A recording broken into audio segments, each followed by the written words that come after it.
Hey everyone, welcome back to the 9 Frames podcast. It's episode 17 and it is Wednesday, August 30th, 2023. I am Bill Whalen. And I'm Mike Whalen.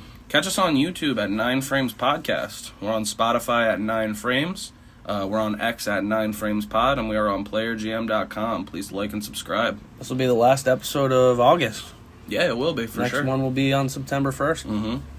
Pretty crazy, and speaking of the end of August and the beginning of September, the Angels kicked off cut season. And man, did they kick it off with a bang. On kind of head-scratching stuff here. The most head-scratching stuff I've seen in a long time. Yesterday, the Angels announced that they place Lucas Giolito, Matt Moore, Reynaldo Lopez, so that's 2 relievers, and on the outfielders, Hunter Renfroe and Randall Grichuk all get placed on waivers. They traded for Giolito and Lopez in the same deal and brought in Grichuk at this deadline. So 3 guys they bring in from this deadline they're already giving up on. It's quite literally the biggest white flag wave that I have ever seen in my life. Especially because, I don't know, a lot of people aren't thinking about it, but there are no more August trades this year. No. So the only thing this deal could be is that people will claim them on Thursday or like before the end of their waiver and period. they'll just take starting the money. Thursday, and they will just take the salary off. So it's all salary dump for them. I don't know why they're doing that, though, because if they're trying to dump salary for Ohtani, he's not staying there. No, I mean, maybe... And if he does, he's a nut job. Exactly. You could argue that they're trying to clear it up for Ohtani, but I don't see what pitch... Unless you're giving him like 50% ownership of your team, bro. They might still try to pay him as much as he was worth as a pitcher and a hitter, even though he can't pitch. Have you seen how many people have said that might happen? What? People might start offering one of these, think like Ronaldo deals where he ends up becoming a percentage owner of the team. Yeah. I don't know if it was just like a rumor or something back in the day, but I thought Trout had that in his contract somewhere. He might. Yeah, I think Mahomes also, right? Yeah. Mahomes is one of those. So the big stars, it's usually when you get like a massive deal. And that's what it would be. It would end up being like this 12-year deal where he gets paid so much and ends up being a part owner of the Angels. Maybe he would be interested. Yeah, I don't think I would be. Maybe it's about the business and it's not about winning, but I believe he had like a checklist of things he wanted to do, and one of them was a World Series. No, he definitely does. Okay, so sticking with Ohtani and the Angels because this had to be talked about. Yesterday, he has 3 hits and 2 RBI. Rengifo has 2 home runs in that game also, and the Angels lose 12-7 to Philadelphia. I mean, Grichuk was 3 for 4 with a home run and 2 doubles in that game, and he's not going to be on the team in a couple days. Both the 8 and 9 hitters in that game for the Halos were on waivers by the beginning of the game and still playing for them and still performing. So, I mean, just like a really sad state of affairs for the Angels. I would if I were Angels fans, like my advice to you guys would just be, just stop going to the games and stop giving them money so that they have to make a change. Right. I mean, just stop giving them business. Unless their change is to just put everyone on waivers and get the salary dumps, but man. Well, then eventually Moreno's going to have to sell that team. Yeah, sell or move, man.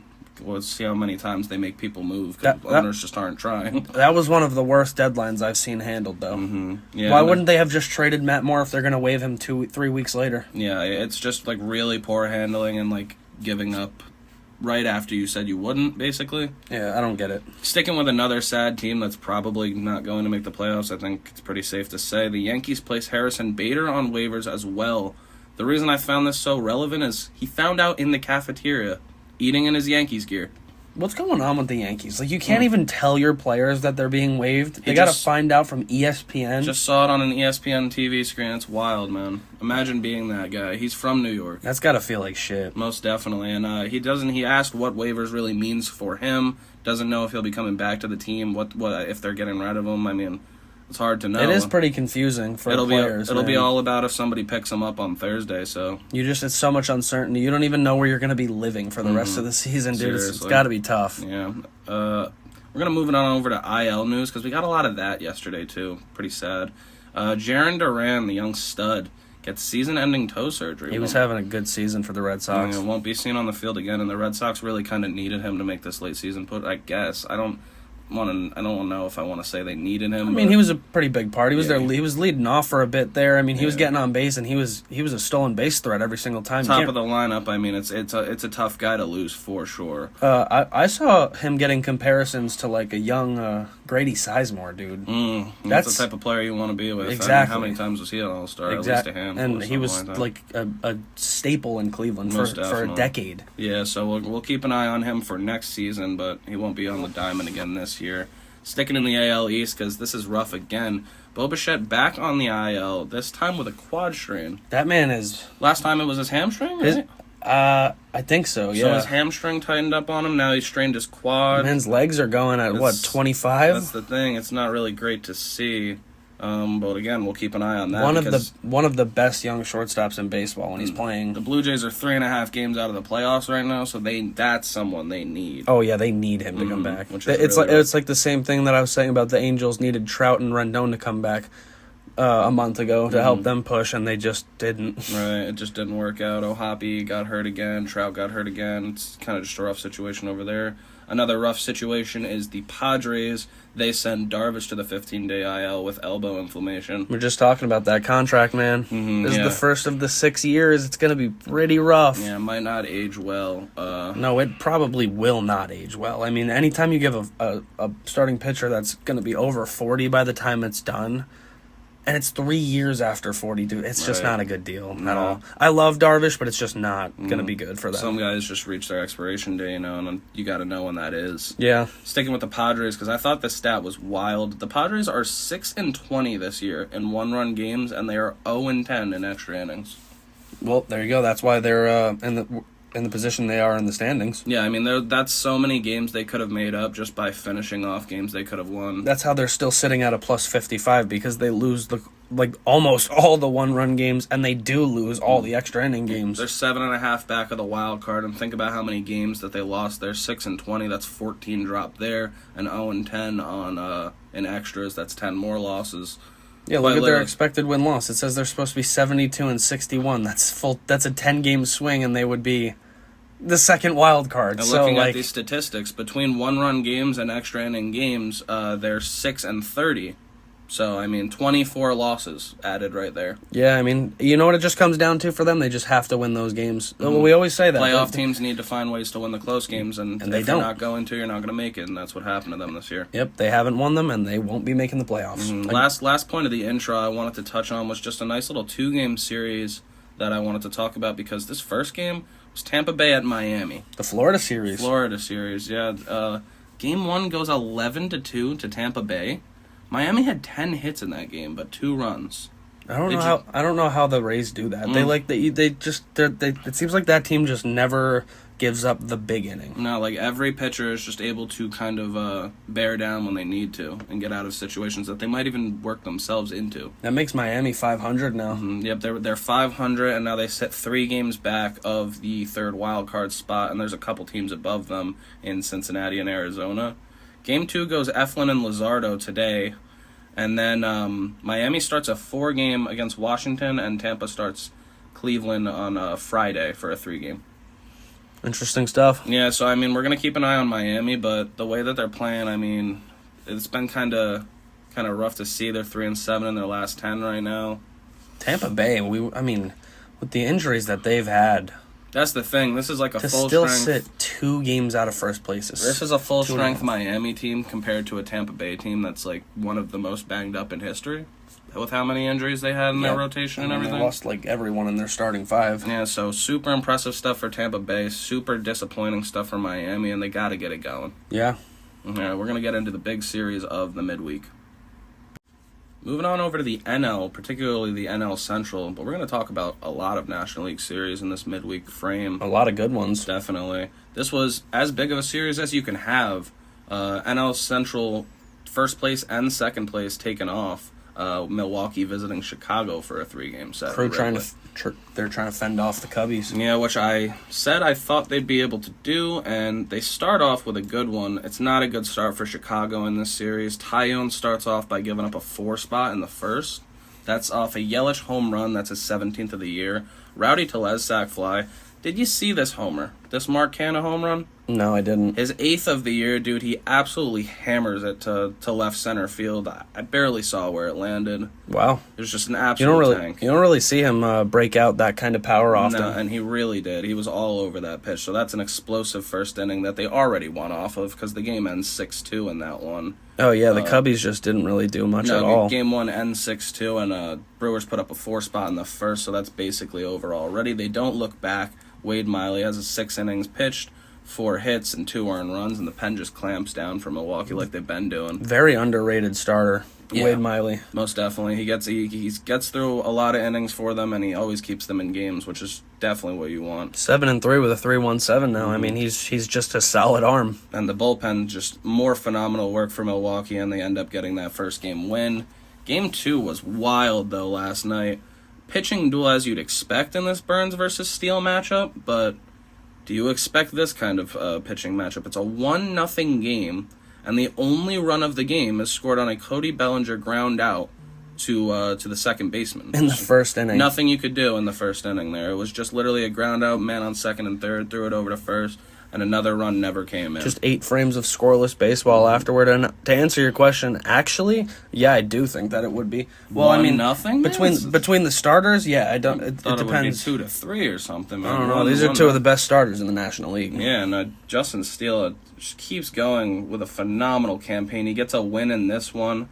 6 innings pitched, 6 hits given up, 1 walk, 8 Ks. Really fucking phenomenal. He's pitching himself into that Cy Young category for sure. 15-3 on the year with a 2.69 ERA. I think he actually has pitched himself in. He's probably in the top 3. Yeah, him not being in the conversation wouldn't be right. No, it's him, Gallen, and Snell as of right now. Yeah, fair enough. Corbin Burns wanted to tip the cap to him because there's literally nothing more he could have done. He only got scored on an out.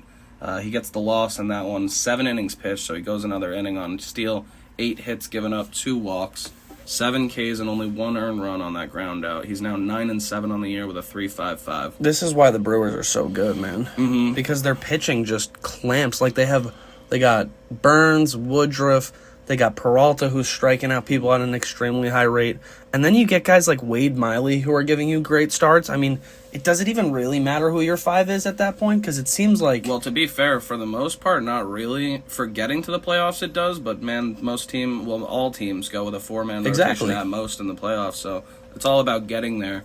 Yeah, I was going to say, it's very disappointing that the Milwaukee Bats just do this sometimes. Yeah, that's their problem. Just previously last week, they lost another 1-0 game to the Dodgers. You see their strengths, and then you see their weaknesses. Mm-hmm. I mean, their strengths are clearly their arms, and the weakness is that the Bats just can go cold. And if that happens in the postseason, man... And in the postseason, you see the best pitching possible. So they're going to see the toughest pitching possible, and they're not responding great when they see that.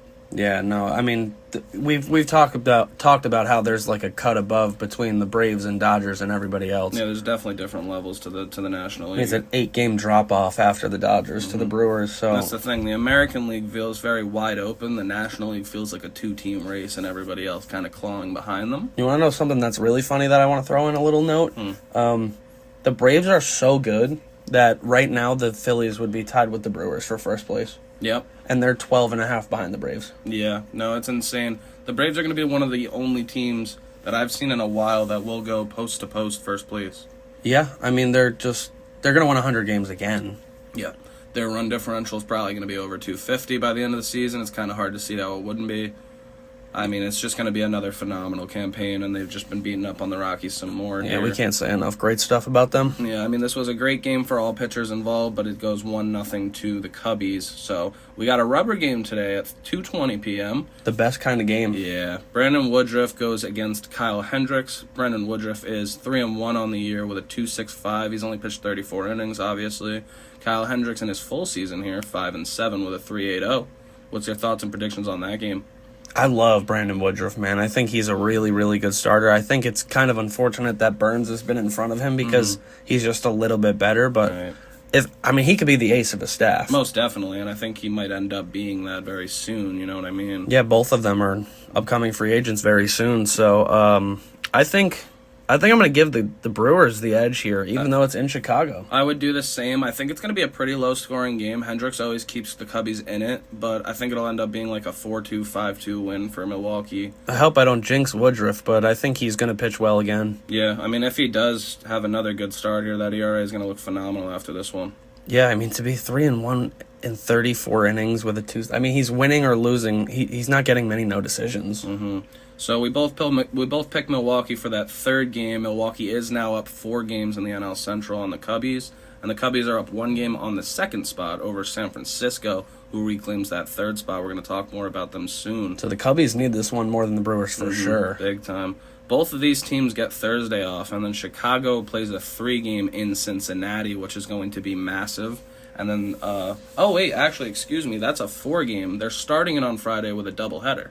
Oh, yeah. So we get a doubleheader on Friday between Chicago and Cincinnati, and then a game on Saturday and Sunday. And then it will be a 3-game set. Philadelphia, who's playing phenomenal ball, visiting Milwaukee. As I was just saying, they literally have the exact same record. Yeah, we're going to have to see that one. Philadelphia and Milwaukee is going to be one of the most interesting of the weekend. Both of these series, I think, are worth talking about for sure. I mean, these are playoff teams right now. Yeah, it will definitely be interesting. I mean, I didn't even realize that the Phillies were playing the Brewers. That's crazy. 3-game set, and...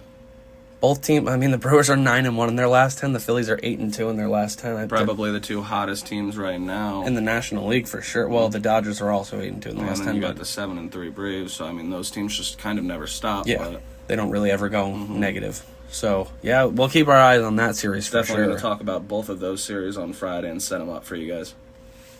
Sticking in the National League with another massive series for one team specifically, but, I mean, it's a divisional matchup between NL West rivals. The Dodgers are hosting the D-backs. Yeah, we said this was going to be huge for the D-backs to just really prove themselves, see if they had some footing, some standing. Yeah, it would be a nice, tough task to see if they can go to L.A. and win a series. Has not started out the best for them. The first game, it goes 7-4 in favor of the Dodgers. They jump early.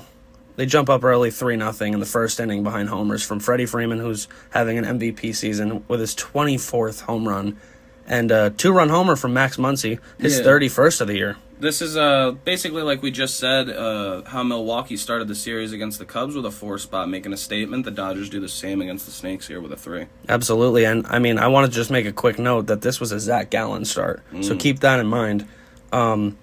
Gabriel Moreno had a great game on Monday. He cuts the lead originally to 3-1 with his 14th double, and later adds a 2-run homer, his 6th of the year, after Lourdes Gurriel Jr. hits his 28th double, and now the D-backs all of a sudden lead 4-3. Yeah, so they're playing a competitive game here back and forth with the Dodgers, and honestly, respect to them. Unfortunately, that is the last run the Diamondbacks would score was on that 2-run homer from Moreno. The Dodgers just kind of dominate from there on out. They score 4 unanswered, and they, like I said, win the game 7-4. Gallen just doesn't look like himself for once. He gives up 6. Yeah, Jay Hay gets a 2-run homer there for his 12th of the year, and James Outman gets his 17th of the year, plus an RBI single. So, yeah, the Dodgers have some good performances. Honestly, the D-backs do too, so it's disappointing to get that loss with Moreno going off like that. Yeah, and with Gallen on the mound, he only goes 5 1/3, gives up 9 hits, 6 earned, like I said, 3 walks, only 3 Ks. That's kind of the game of the series that you feel like you want to do it. Gave up 4 home runs. 4 home runs in that game, yeah. That's the game in the series where you want to make a statement and you want to take that one in a close one, and they do the opposite. Uncharacteristic look from Gallen last night or 2 nights ago, but yeah. So game 2 then. This one is here's why you want to take that first game because of Gallen on the mound. Because of just who was pitching for the second game for the Dodgers. The thing is, Merle Kelly was going for the D-backs, so you'd think they'd have a better performance again, but no dice. It's 9-1 Dodgers on Tuesday night. Yeah, much like Gallen, Merrill Kelly struggles mightily against the Dodgers, and their offense just pounces all over him. It's another 3 spot in the first here. Yeah, they grab 1 in the second, and then they get 2 more in the third, and all of a sudden they're setting up 6-0 before the game has even really began. Yeah, and that's a team that's dominated you and everyone else in the NL West for quite a while now. So I mean, they really are just a special run organization. Most definitely. Anytime a big series comes up, it seems like they just put their foot on their throat. All they do is win, man. It's insane. If they were able to finish off more playoff runs, man, we'd be talking about how they might be the greatest, yeah. Oh, yeah. They would be up there for sure. They got ground to make up, though. Yeah, another great start. This is why we were saying you want to take that first one with Gallen, your ace, on the mound, because Game 2 was Kershaw, the Dodgers' ace, on the mound. Been phenomenal ever since he came back from that cranky shoulder. Yeah, that was a nice load management by the Dodgers. Probably pretty smart for a pitcher of his injury history. Yeah, he ends up going 5 strong in that game. He gives up 3 hits and 3 walks, gets 5 Ks, only gives up 1 earned. Yeah, nice. Really good stuff. I mean, they probably could have pushed him to go a 6th inning, but why would you do it? I think that's part of what Dave Roberts and the Dodgers are doing right now, is just kind of just giving him a little time off. He looks good out there for 5 innings pitched, and you're up so much. Yeah, it's 7-1 at the time. Who cares? Just honestly, take him out. He might have just had him go 5 to get the win and then head out. He's now 12-4 on the year. In limited time, you said he missed like a month. Yep. Oh, a little bit over a month with that cranky shoulder, and he's at a 2.48 ERA, which is basically his career rate. It's just absolutely that's insane just absurd. To say. Yeah, it's video game numbers that he's been putting up for the longest time now, 20 years. The Dodgers bullpen, after, like we said, he comes out in the 5th inning, they just don't allow basically anything for the last 4 frames. Yeah, I mean, this is quite literally the game that you'd expect to see from these two teams, of the Dodgers just making a statement that we are better than you. And I think that's fair to say. Yeah, I think most Diamondbacks fans and players and coaches would agree. I think most baseball fans would agree that the Dodgers are better than the Diamondbacks. It's not like a hot take. Right. The third game, the D-backs are in desperate need of a salvage game here. They need this one. They'll have Brandon Pfaadt going. Finally got his first win. He sits at 1-6 with a 5.91. He's also been pitching just really well lately, the last week and a half, 2 weeks. Yeah, he has looked a lot better.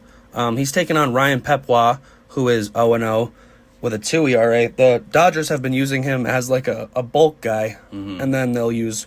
So it's basically like a bullpen game, but he's going to go like 3 or 4. Yeah, I think both of these guys usually go kind of short. Pfaadt will go a little bit longer, tries to get 5 out of him.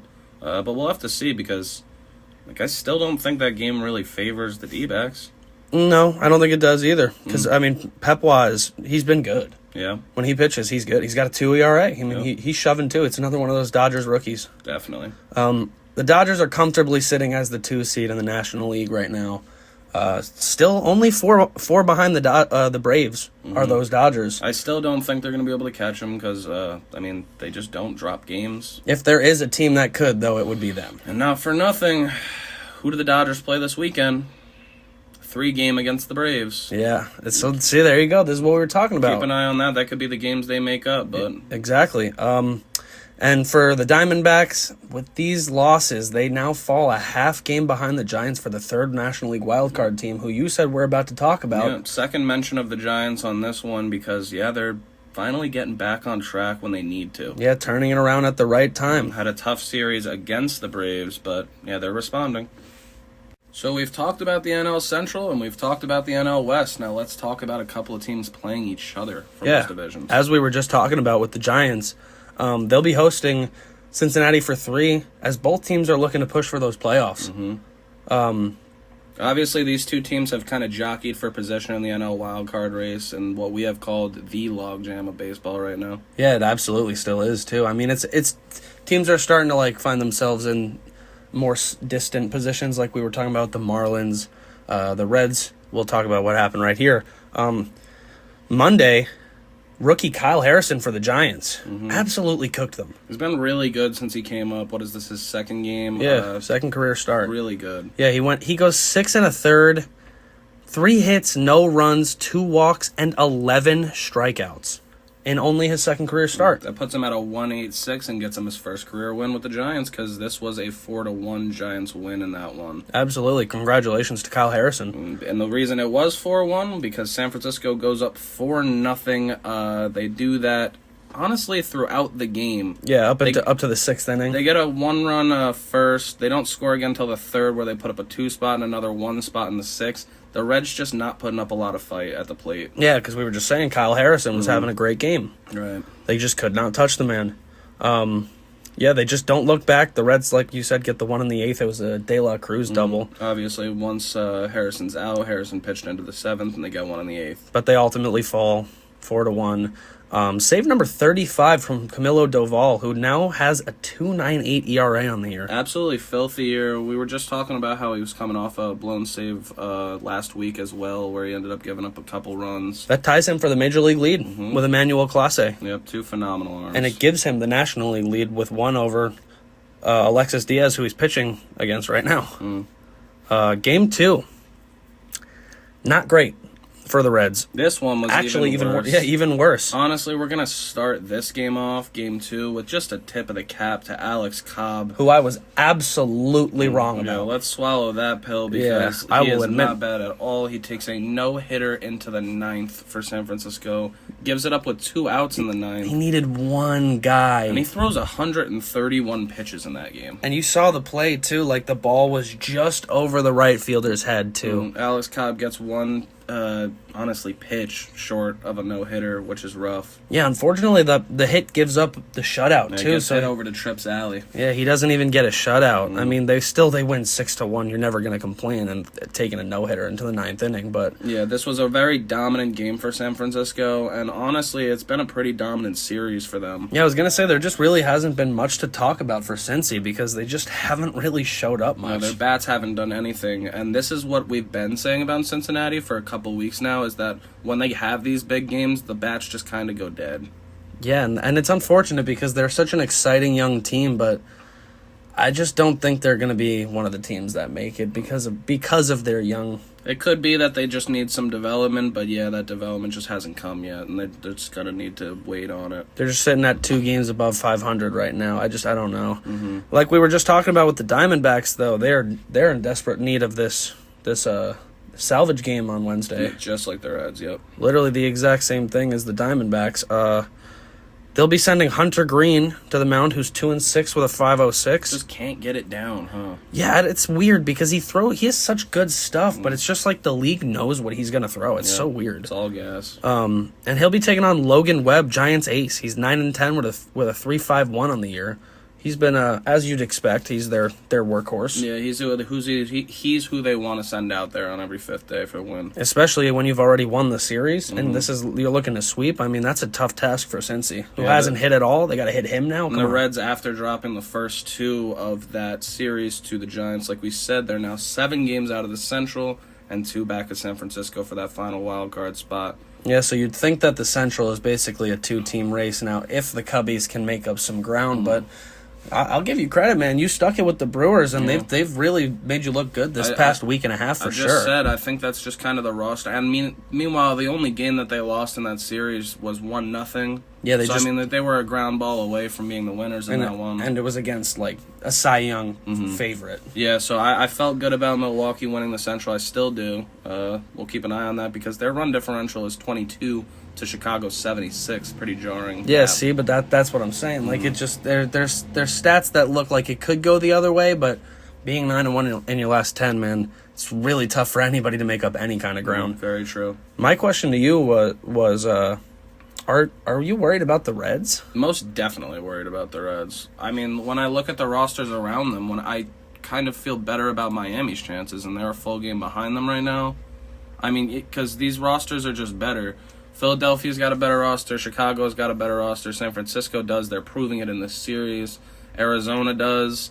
I think Miami does too. So I think the only one I might disagree with is Miami. Which is fair enough. They are about as even as teams could be right now. I also don't think Miami's making it is the thing. No. So, like, if I don't think Miami's making it, I don't think I can say I think Cincinnati's going to make it. I kind of think right now that the teams that are in there, that's Philadelphia, Chicago, and San Francisco. I think it's going to come down to the wire between San Francisco and Arizona. Yeah, but I kind of think this might be what it ends up being. If Arizona gets in there, it'll have to be because Zach Gallen and Merle Kelly start pitching how they're supposed to. Yeah, they can't keep doing. I mean, in all fairness, it was against the Dodgers, right? But those are the games that you need to kind of prove. Yeah, I mean, those guys needed to hold down the house and give the team a chance to win, and they really didn't. Yeah, especially Kelly. They dropped 2, the Giants win 2, and now they're in the playoffs, and the Diamondbacks are not. Yeah, what about you? You worried about the Reds' chances? Yeah, absolutely. Like I just said, I think I put them in the same category as the Marlins. I don't really think they're going to have the juice to get it done this year. But that's not to say next year or 2 years down the line, the Reds are going to be dangerous. I think both of those teams are going to be. Yeah, both of those teams are young. Yeah, I mean, the Marlins starting pitching is still developing. The Reds lineup is developing every day. I mean, for the remainder of this year, I kind of see San Francisco and the Snakes battling it out to the very end. And I think as long as Arizona's pitching can pitch how they're supposed to, they can get it. Yeah, my last question of this section was, what about San Francisco? Yeah, we were talking about them a bunch, so, I mean, that's basically what I think. I think San Francisco might have the edge over a team like Arizona if it comes down to those two because of the veterans. Yeah, it's going to be all about if the young kids can step up, both bats and pitchers for the Snakes. Yeah.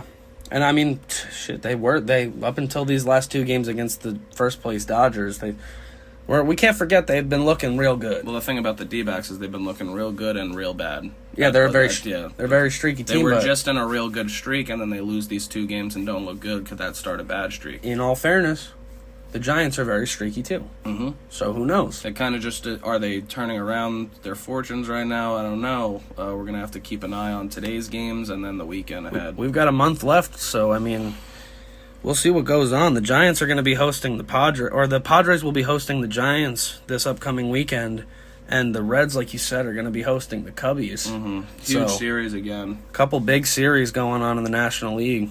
We'll keep our eye on it. Now moving on over to the AL, because I thought this was kind of the only AL series really worth talking about in depth on the midweek frame. A lot of bad teams facing off against good teams this week. But this one is another 3-game set between Boston and Houston, this time in Boston. They're getting real familiar with each other. Yeah, they faced off in Houston for 4 last week, and now a 3-game set in Fenway. That's literally a playoff series. Yeah, exactly. They made them play a best-of-7 in 2 weeks, which is pretty crazy. With a series in between. Boston's fighting to get in, and Houston is fighting to stay in, both with all of their might, man. And this first game, this is not what Boston wanted to do. They started well. Mm-hmm. Kind of. They got 2 in the first, and then it just went the other direction. This is a 13-5 Houston win in the first game on Monday. The super notable game for a couple reasons. The first one, Altuve has his first cycle of his career in this game. I think they said that it was the 9th for the Astros. Mm-hmm. Yeah, he was absolutely working that day. But what was really notable to me, and a lot of people in the baseball space, Kyle Barraclough comes in. This is his 3rd game of the year pitching. Alex Cora has him go 4 1/3 inning pitch, give up 11 hits, 5 walks, 2 home runs, 10 earned runs. I'm not really. Why? I was just about to say I'm not really sure what the hell was going on in his mind. Why would a reliever ever throw 94 pitches? Why would Kyle Barraclough do it? Like, even if it's like a starter coming out of the pen, why the hell would they ever throw 94 pitches? I remember Kyle Barraclough at his best. He was a 20-pitch guy in the 8th inning for Miami. Yeah. He was a Miami 8th inning guy. I think maybe he had the closer role for a bit. Yeah. A couple years ago. Why is he pitching 4 1/3? Why is he starting out of the pen? He has a 12.91 now in his 3 games on the year. Has Alex Cora commented on why he did this? I haven't heard him say anything on it, but, I mean... I think he's kind of dodging a bit, but... You know what else was kind of weird about this game? Urquidy gets his first save as he's a starter. Was that a 3-inning? It had to be, but, he's a starter. What's going on? Super weird game. What are the managers doing out there? And this is, like I said, this is a series between teams that is a 4-inning save for Urquidy in that. So Javier pitched the first 4 frames of this game. Graveman comes in and pitches 1, gets the win for that 1 frame, by the way. And then Urquidy picks up a 4-inning save. Yeah, no, I can't make sense of that game at all. Like we said, 2 teams fighting for their spot in the playoff and both kind of managing like they don't mean it. If you give up 18 hits to the Astros, though, you're most likely going to lose. Definitely, yeah. And 13 runs, I mean, it was kind of a beating, but it was just a weirdly managed game. The second game, I think they went back to playing baseball. Pretty wild. Yeah, it looks like they actually tried a little bit. It was the JP France versus Brian Bayo game. It goes 6-2 to Houston. That's a box score that looks a bit normal now. Nice bounce back game for JP France after getting absolutely nuked last time. Houston takes the second one, so now they're up 2-0 in the series against Boston, and not what you want to do if you're Boston. Houston starts with back-to-back jacks in the first by Bregman, his 22nd of the year, and Alvarez, his 23rd of the year. So phenomenal middle-of-the-lineup power there. Boston tries to keep it competitive. They get a RBI fielder's choice by Turner. Houston responds with 1 in the 5th, 2 in the 6th off a Mauricio Dubon double, and another in the 7th. Nobody in the Boston pen in this game could get through a run without giving up, or get through an inning without giving up a run. Just sad stuff. Yeah, I think we were talking about this last weekend when they were playing, and I think we could say it again. Or last week, not weekend. The Astros are just better than the Red Sox. Yeah, that's what it comes down to. Just flat out. They took 3 out of 4. Or they split that. I think they took 3 of 4. Yeah, they did. Yeah, they took 3 of 4, and now they're up 2-0 in the first one. Mm-hmm. The only game that Boston won in that was the 17-1 game. Yeah. Okay. Actually, it might have been a split. I think it was a split. It might have been a split. I think it was a split. But either way, a split here, and now they're up 2-0. So, I mean, it's 4-2 in the series. The playoff series is over. The playoff series would be over. Yeah. And winning both games in Fenway is a pretty big statement by Houston. And I don't think there's going to be a playoff series for Boston because they're sitting 6.5 out now. That's the thing, yeah, dropping these 2 games here. We were talking about how they were feeling pretty nice. They've gone the wrong direction. They were in the 3.5-3-game range just like within a week. And, man, that's what happens. They lose 3 in a row now, 2 in a row to Houston. Houston's on a 4-game win streak, feeling good. Yeah, they got a little screwed by the schedule makers for making them play a team like the Astros 7 times in a week, man. That's kind of messed up. Yep. The third and final game of this series, which, I mean, it's been the trend of the midweek frame here. It's another one that Boston needs their get back. Yeah, but it's all we got to. That seems to be the theme. Everybody keeps dropping 2 games, and they need to win one in this third. This third one goes Framber Valdez, who is 9-9 with a 3.40, against Cutter Crawford, who is 6-6 with a 3.65. It's definitely doable. I mean, we don't know which Framber we're gonna get. We can get the no-hitter disgusting Framber, or we can get the Framber who's been giving up 6 runs to start. Yeah, I was gonna say this game is absolutely a game that could go either way. I think it's a bunch of it's gonna depend on how deep Crawford can go into it. Yeah, I mean, he looks like he's been having a pretty decent year. One thing we know about Framber Valdez is pitch well, or, I mean, he's probably always going to pitch pretty well. He's going deep. Yeah, he's going to go deep into the game. Cutter Crawford, not always the case. Yeah, that's very true. I would be surprised if Framber doesn't give them at least 6 tonight. Mm-hmm. And I wouldn't be surprised if Cutter Crawford ends up going 4 or 5 and they move over to Pivetta after. Yeah, because they have been doing that. Yeah.